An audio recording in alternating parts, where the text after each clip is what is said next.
Интересот на граѓаните, ама никогаш не е на прво место.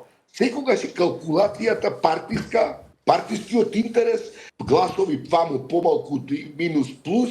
Накратко да ве потсетам дека ваква ситуација од која што они бега имаше и у Кочани пред да се случи Пулс. Има ваква ситуација, се труеше цело Кочани и цел тој регион, се запали таму депонијата, која што е дива, која што не сме да се користи како регионална, у која што таа е само за Кочани. Ја претоварија, се запали, излегоа луѓето направија така наречена депонијада и Мицковски и Александар Николовски викаа дека тие кои што се на протестите биле соросоиди и не знам што и дека не е точно, тоа не горело и дека они правеле драма од ништо. Па после видоа дека тоа иритира повеќе народ да излезе, и излезе повеќе народ. Страшна работа, ни вика не постои ова. И на крај ги излажаа луѓето да мек добро е, ајде, ќе средиме, таму нема да носат овие виница. Ги излажаа добро, ќе ставиме забрано, они нема да носат. За после месец дена шверцерски, кога се трнаа луѓето, шверцерски пак пуштија камионите од околните општини да носат таму. И пак има проблем со депонијата у Кочани. Ние правиме обе за шверцери. И сега они кандидираат кандидат